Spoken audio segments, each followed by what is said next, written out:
Hey everyone, welcome back to Psych Word Radio Show. You are now on the couch with Rob Gerard and my co-host Tina Jean. And on the phone, I have Ryan from the band Slightly Stoopid. Ryan, how you doing, man? Hey, I'm doing great. How are you guys today? We're doing well, thank you. Thank you. Thank you for coming on today. My pleasure. So, Slightly Stoopid, you guys, if you haven't heard of this band, you guys are legendary. All right. You guys are based out of San Diego, California, correct? That's correct. And how long have you guys been in the music industry for? Can you tell us a little bit about that? Yeah, sure. Basically, the band started in '94. Officially, Miles and Kyle are basically two band leaders and two co-founders of the band. Childhood friends, grew up, skateboarding and surfing and hanging out. And they started getting into music, at a young age and started playing gigs, mid-'90s. And it's grown and blossomed from there. And here we are almost 20 years later. And you guys have an early connection with Sublime, right?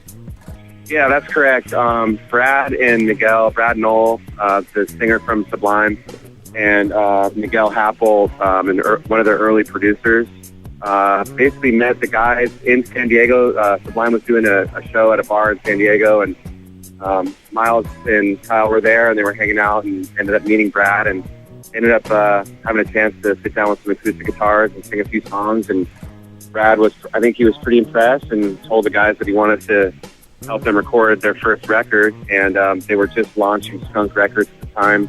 And I think they had only had maybe one or two other artists on the Skunk label at the time. So, I think they were pretty stoked on Slightly Stoopid, and that kind of got the ball rolling at an early time. Oh, that's great. Now, you're the drummer? I am, yes. Awesome. And when did you join the band, and how did you come to know Miles and Kyle? So I joined the band almost 11 years ago. It'll be exactly 11 years ago as of July. So I joined in '03. And I knew the guys from the area because I also lived in Ocean Beach, San Diego, which is where the band is from. So I lived there and was playing with another group for years and kind of knew the band. I'd done shows with Slightly Stoopid, and we kind of were just friends and acquaintances, really. And they got to a point where they needed someone to fill in, and they called me, and so I've been with them ever since. Now wonderful. You guys are very marijuana influenced, to say the least, correct? Absolutely, yeah. Now, and you guys are currently on tour, Cypress Hill, and I mean, I know you guys have toured with Snoop Dogg, and you guys have done, been with all these cool artists, and Stephen Marley, right? That's right, yeah. What's it been like smoking weed with Snoop Dogg, Cypress Hill, and these other marijuana smoking legends? I mean, it's been hazy, to say the least. But yeah, I mean, we've become friends with a lot of really, artists that were big influences on us. And, we're really fortunate to be at a point now where we're able to collaborate with a lot of these artists and do shows with them and have them sit in with us. And sometimes we'll sit in with them on their set. And it's been a really great thing, just to kind of connect with like guys that we grew up basically idolizing and listening to and checking out, and now we're friends and peers and doing shows together. It's couldn't ask for anything more than that. Now, I see that you guys have been playing all over the world, really, in all different countries. Do you have a favorite country that you've played other than, the United States? Of course. Definitely. I mean, we just went to Brazil earlier this year, and that was amazing. We were down there for a week, and we did a couple shows, and that was our second time there, and it was just incredible. People are so cool, super good food, just, interesting, culturally for us. We were doing some dates up in the north central U.S. back in March, and it was like 9 degrees, and we flew out of Detroit. It was like 9 degrees. We fly into Rio, and it's like 95. Awesome. And we were like, oh, okay, cool. But yeah, I mean, aside from there, we've been to Australia. That was another one of my favorites. We went to Costa Rica earlier this year in January, and pretty much anywhere we go where there's a coastline, it's kind of our favorite place to be, so we can get a surf in and hang out with some locals and stuff like that. That's kind of where we like the most, I think. Now, which country has the best homegrown ganj? Man, I mean, obviously the U.S., first and foremost. Yes. I'd say outside of that, I'm trying to think where we were able to cop some goodness. Probably. I like that. I love it. Man, you know, I got to say, there's no place like home. Let me just say that, first of all. But I think we were able to get some goodness out in Europe a couple of times, but it was a lot harder to find. Of course, the hash is good out there, but the actual, like, green weed is kind of a difficult thing once you leave the States. Now, is there a specific state in the U.S. that you're like, wow, they by far have the best pot? I mean, California, of course. I'm biased because I'm from here, but I mean, I'd say, yeah, definitely, you know, Oregon's really good, or Washington, Colorado's Really? right So there. like the Northwest is kind of like yeah. Yeah. Oh yeah, good craft beers and good strong strains coming from the the Northwest, and Colorado's not far behind, and yeah, there's a bunch of good spots. Now, obviously, you know, you and the band, you guys have been all over the world. You're recognized all over the world for playing some of the best, most chilled out music there is. Do you ever just kind of sit back and just kind of shake your head clear and you're like, wow, I cannot believe this is my life? Like, do you ever have those moments where you're just like, what did I do to deserve this? I think we do a lot of time, you know, like all of us kind of look around and go like, wow, we're really doing this. You know, I mean, I grew up basically on MTV when MTV was still music television and they were playing videos all the time, you know, before it was like soap opera TV like it is now. Oh, absolutely. Yeah. They were doing all the beach performances. Simon Rex was out there. He was VJing and all that stuff. Yeah, so much good stuff. I mean, even just going, you know, as far back, you know, just with like The Boss and, you know, Peter Gabriel and Police and all the you know, Tears for Fears, all the 80s stuff. I mean, seeing all that music, you know, on TV, it was super influential. And then, you know, of course, the Headbangers Ball era and all that stuff. Just seeing these bands, I'm like, I want to do that. You know, I really want to try and do that. And, you know, of course, along the way, everyone's trying to discourage you out of it. Oh, you're never going to make any money, and you should be a businessman, and you should be a school teacher, and you should have a career with benefits and not be a musician because you have to do everything yourself. And, you know, I tip my hat to all the guys in the band because we've been able to really stick through all those kind of tougher times back in the day and get to where we are now. It's an absolute blessing. I mean, we're really fortunate to do what we do, for sure. Oh, that's awesome. So for Connecticut listeners, they're going to get an opportunity to go see you live because your band's coming to the Gathering of the Vibes. That's correct, yeah.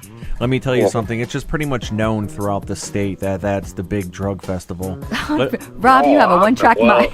Let's be there then. That's what it's known for. You know, people like, if you want to get that good. Yeah, it's a great event, too. You guys are going to... Have you been to the Gathering of the Vibes before? No, this will be our first time attending and performing there, so I'm really looking forward to it. Oh, yeah, you guys are going to have a great time. We look forward to having you here in Connecticut. Well, it's cool. 10 albums, right? You guys have done 10 albums. Now, looking back over the years, what's, you know, and I know it's probably hard to say which one, they probably almost feel like they're your children, but if you had to pick one or two of your favorite albums out of the whole bunch, what would it be?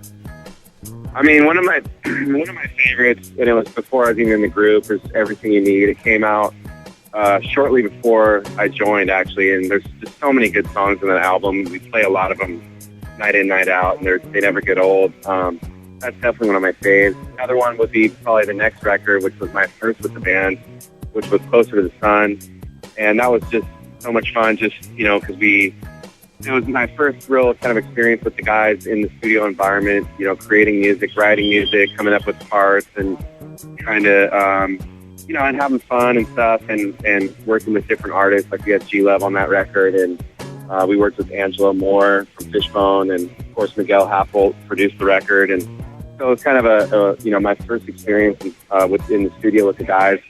And I really was happy with a lot of the songs that we created at that time, for sure. You know, I'm sure, you know, I know you guys get, you know, a lot of comparisons to, you know, Sublime or, you know, a couple different bands. But in reality, though, you guys have been around for so long and put out so much music. You guys have really created your own lane. You know, it's at this point, in the early years, of course, I feel like the band definitely was emulating, that sound, the Sublime sound, and of course, the reggae artists that influenced Sublime were a huge influence to us as well. At this point, the band's grown considerably. It's changed considerably. When I joined the band, it was a 4-piece. We're up to 8 musicians now. There's 2 horn players, 2 drums and percussion. We have a keyboard player. Yeah, you guys have a harp, right? Harp. Yeah, so our percussion player plays harmonica. He doubles on harmonica. I play just drums the whole time, but our keyboard player, he does all kinds of synths and everything else. We've had Carl Denson kind of in and out as like an unofficial 9th member. So the music's really grown and changed considerably since the early years. A lot of times people go, yeah, you guys just sound a lot like this or like that. And really, in the earlier years, I would agree. I think now it's gotten quite a bit more broad stylistically, where we're trying to experiment with like funk and hip hop, and we collaborated with Guru before he passed away. How unbelievable is that? And you know what? We were talking to Apathy and, hip hop artist Apathy. And speaking of Guru, we were just talking about him. We were just talking about him because Apathy works with DJ Premier. So, Guru, talk about a legend. You're working with a hip hop legend. Legend, yeah. Just working with some of those kind of guys and, and on top of that, just having a kind of a broad range of influences really from like Fishbone and Rancid and all these other bands to like Snoop and, some of these G-Love and these other guys that we're able to perform with. It's really kind of changed, the band and the songwriting process, and I think broadened our horizons to other styles like playing blues and playing funk and playing punk rock and doing it all in a live setting with some ska and everything else mixed in. And what's great too is, you guys obviously really encompass that West Coast kind of, that really sound that just incorporates so many different genres of music that a lot of these young bands that are coming up now, they're getting compared to you guys. They're like, oh, you guys kind of have that slightly stupid sound. How does that feel? That's great. I'm happy that we could, offer that to the next generation. That was what was offered to us through Sublime and them. And, it's really just kind of a passing of the torch, as we've been able to excel in our career, we want, we're lucky to be able to have that kind of comparative, angle with the new and younger bands, because I think we've had some staying power, and I think a lot of bands come and go, and, a lot of my friends that are musicians, they're in and out of bands all the time, and Slightly Stupid's been a consistent touring, working band for close to 20 years, which is hard to do. So I think it's the tip of the hat, and I think it's, we're honored to have that for sure. Definitely. And it definitely says something when, your band has grown in members. That's a lot of mouths to feed. So you've got to be doing well if you can feed all those mouths. Totally. So yeah, it's an honor for us. So. Awesome. Well, Ryan, it has been a pleasure to have you on Psych Word Radio. And Ryan Moran, you go by Rymo, right? Rymo, yeah. Stage name. It's my stripper name. So. Rymo, absolutely, yeah. Man. Well, it's been a pleasure having you. We look forward to you guys rocking the stage at the Gathering of the Vibes and the rest of the stage all across the country and all around the world, really. Right on. I really appreciate you guys having me on. Thank you. Thank you. Absolutely.